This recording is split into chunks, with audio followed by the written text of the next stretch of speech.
Amongst the Yakurr-speaking people of Cross River State are the Ugep people. It is believed that they occupy the largest village in West Africa.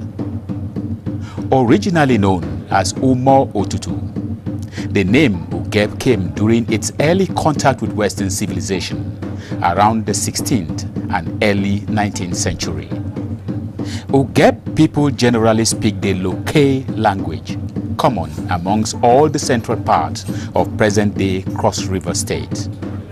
The history of their settlement at their present location, like most communities in Africa, had followed series of migration, especially from southwestern Cameroon in the late 15th century. This movement was greatly influenced by the prevailing transatlantic slave trade which dominated the period. The Ugep kingdom is quite ancient. We migrated to this spot 1660. In 1660, we were comfortably settled here. We migrated from southwest Cameroon to here because of the slave trade that created so much insecurity in our former settlement, where we called akpa. Those earliest inhabitants of Ugep had brothers and sisters in other parts of akpa settlements, such as Elege, who had lived there even longer than their ancestors, in the event of a serious misunderstanding between their ancestral relations. The Ugep people, led by both Tata Edem Ominakpa and Obol Ika of Lebojima matrilineal clan, embarked on a great exodus in 1773 at the end of the great departure from Akpa, the promised land, for a fresh settlement at Okpawen in Ijima, now revered as the cradle of Ugep people.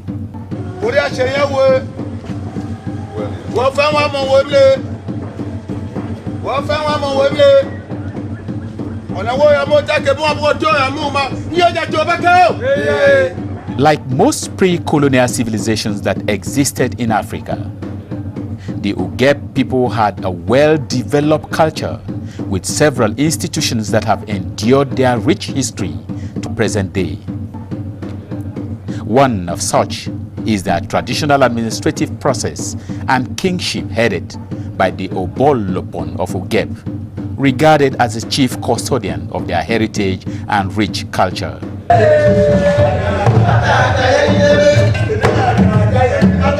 The people have a deep attachment to their ancestral gods and deities that are regularly appeased and acknowledged, particularly at the commencement of most traditional events. However, every encounter with the king must also begin with the royal welcome and invocations.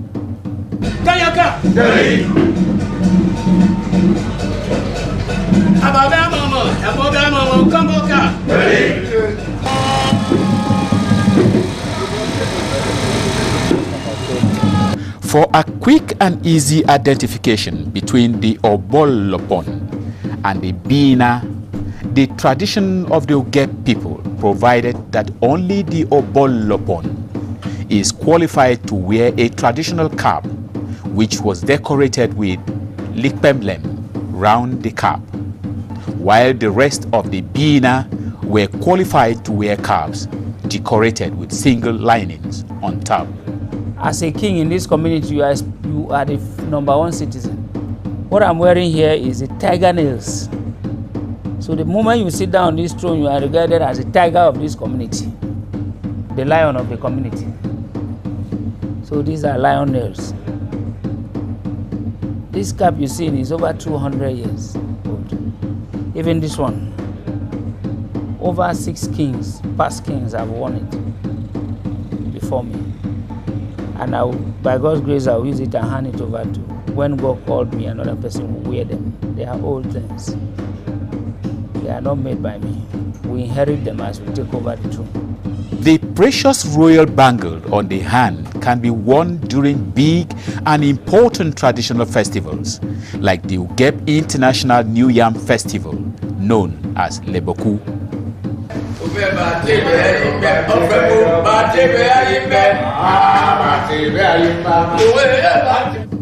The ancient town of Ugep is ruled by 3 strata of nobility. You have the obol, the royal majesty. You have the second strata, the opebli, the onuneko, and ebinya. And then the third strata, bina. Those ones constitute what we call the traditional rulers' council. Those 3. Their chairman is the Abolopon of Ugep. Each component of this traditional council has various functions to perform. Basically, 4 functions. The first function is military. If Ugep is going to war with a neighboring settlement, the decision must be taken by them. If they don't take the decision, there'll be no war. They have administrative functions. You wrote a letter to the developer that you were going to come on this day. Yesterday we met here. They said, can we look at the letter? Between yesterday and today, he has mobilized all this. That's administration. He has judicial functions. There are so many disputes. They bring the dispute. He and this thing now look at the dispute and settle them. And he has ceremonial functions. Every year, he must perform what we call termi before any farmer. And 99% of the people are farmers before they go into the farms. As Ugep people dwelled in their original ancient home of Akpa or Umor in the 16th century, they were ruled by direct descendants of leboku royal family dynasty in accordance with their already existing age-long principle of divine right of leboku as rulers, lopon, with its attendant rule of hereditary succession. This rule was followed strictly up to Obol Efa Okoi, who ruled between 1908 to 1913, before the introduction of akpa in the rulership of Ugep. My predecessor was not a direct son of the royal family. His predecessor was not a direct son of the royal family. We borrow people when we don't have any legitimate son of the family. We borrow them. We borrow people. We borrow within the family. Like if in my family they look and there's no responsible person that will become the obol, they take my son, whose mother is not a member of the royal family. We call them okpan. We call that kind of obol okpan. Somebody who is not from the royal family is borrowed from another family to come and sit here as obol. We call them okpan. They say those one bring blessing. If a son of the father from the royal family is taken, it's called okpan. It's not called obol. It's obolopon. But his kinship is not like the son who is direct from the family. During the past, successive reigns which range from obol Ika to obol Omini, each of them a descendant of leboku royal family, ruled over Ugep community. They were also in charge of leboku matrilineal king group.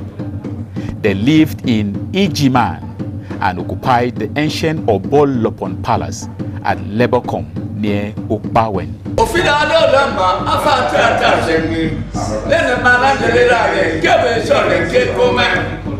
The ancient Ugep traditional community had line up of the leboku dynasty of Ekpeni and Efium, Atabasi or Elesi, and Yakurr Kunebol since 1746 to date.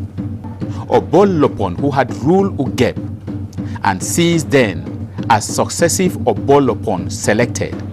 When an obol Lopon dies, the community, the obol Lopon after burial, They will bury, Obolopon dies today. If it is in the morning, they will bury him in the evening. If it is late, they bury him early the next morning.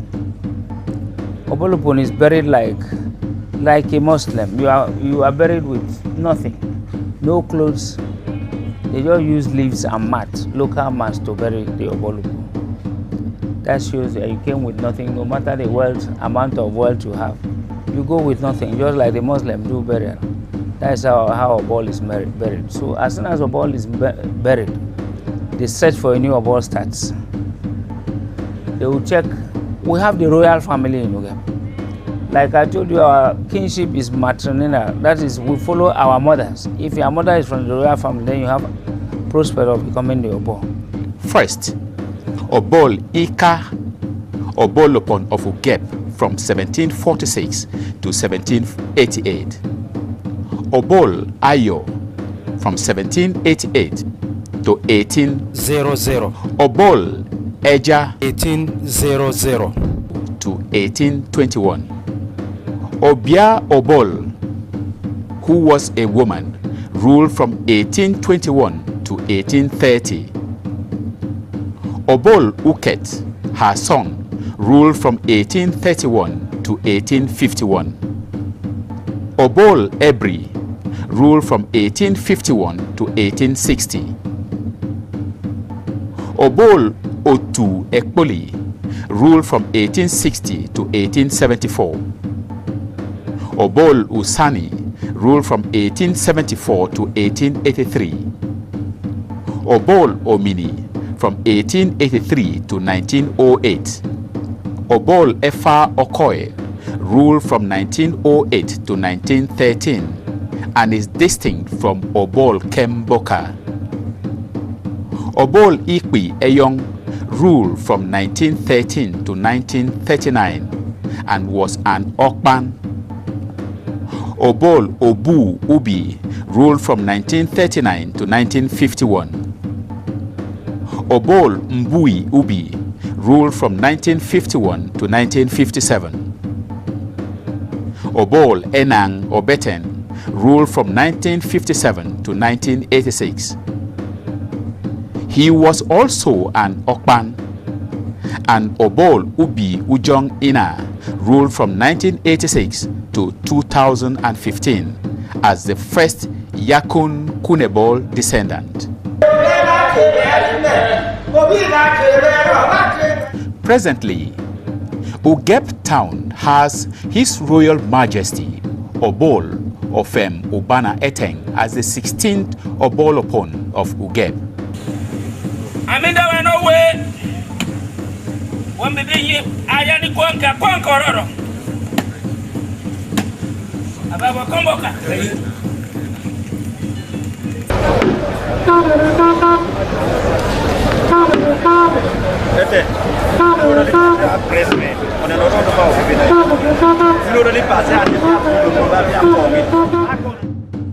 During the period of his fattening, if you stay 2 months, you dress like this for 2 months. You don't wear shirt, you don't wear shoe. You dress with this raffia cloth. This cloth is not weaved here, it is weaved by Ebonyi people. We buy it from there.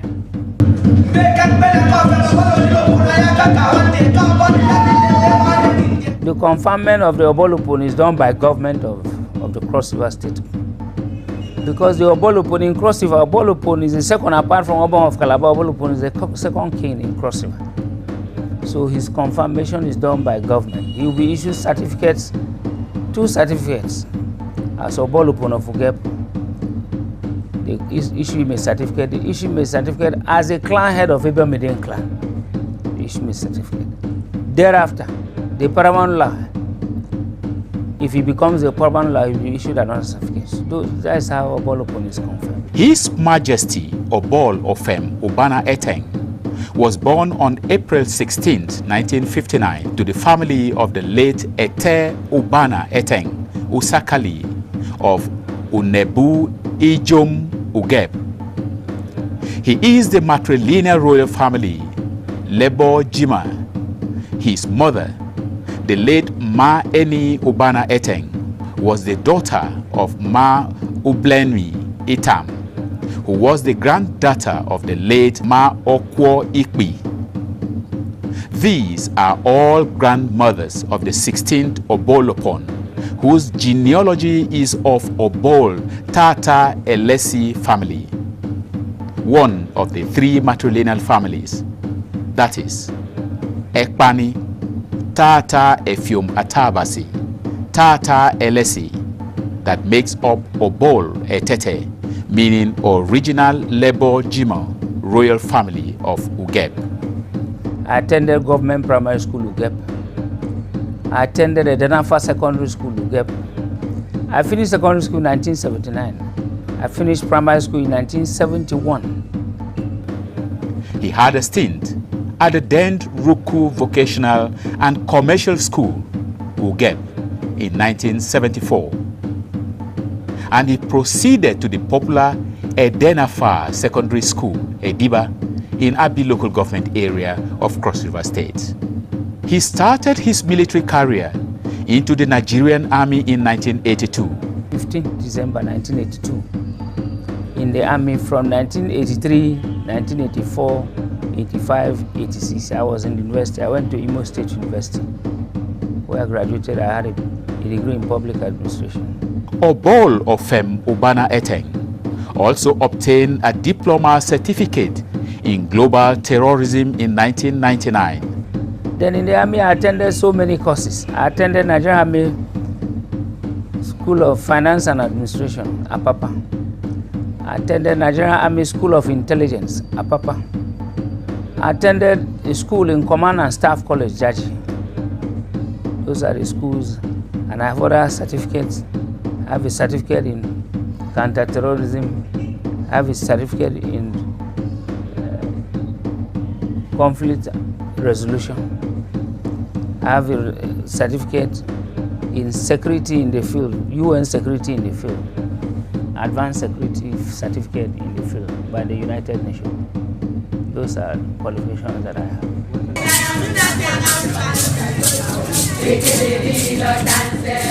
During his reign, the structure and composition of lebo-jima royal family, matrilineal kin group in Ugep, was enlarged to consist of lebo-jima royal family, Yabol, comprising Ekpani, Efium, Atabasi, Elesi descendants, Yakurr Kunebol descendants, and Yakbole descendants, even though not undermining the cognate nature of one entity which lebo-jima has been enjoying. Subsequent obol lopons of Ugep include Obol Ubi Ujong Ina, who ruled from 1986 to 2015 as the first Yakurr Kunebol descendant.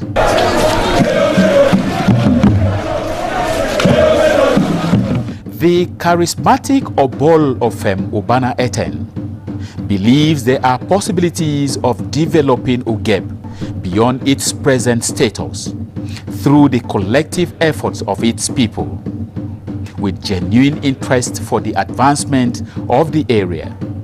He therefore often identifies such persons and harnesses their contributions with a view to engendering the needed development of Ugep. Even you have a talent that is hidden in you. If you are given opportunity, you perform in any field. Before I became a obol, I was a quiet. I used to live a quiet life. I was a quiet person. People don't know that. Even in the army, if you tell people that I will hold this kind of position, some of my people might doubt you. But I think I am now displaying those talents that are hidden.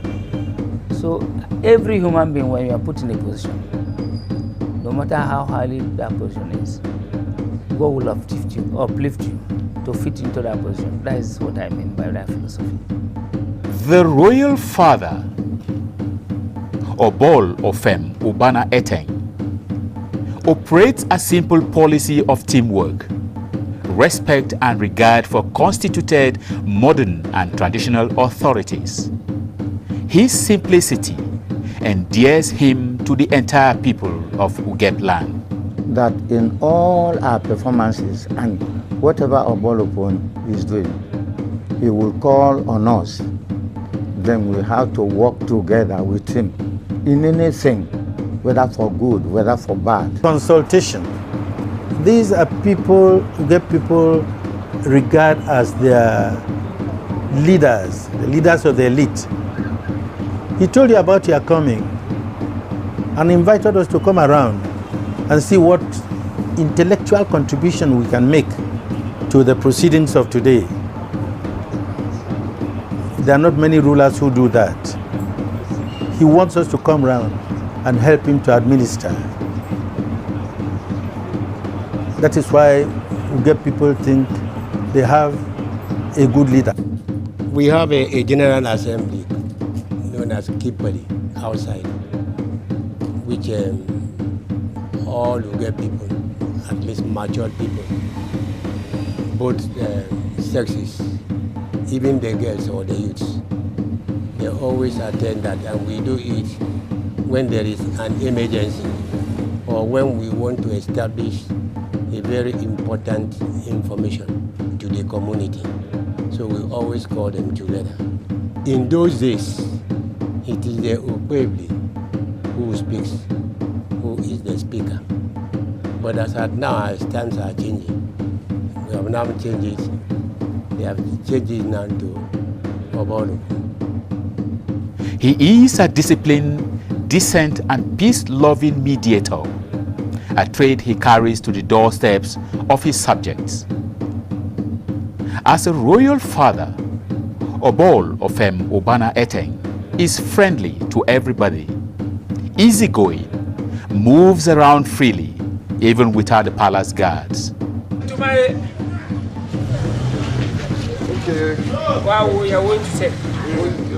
The development and progress of Ugep town, as well as its people, are his major concern.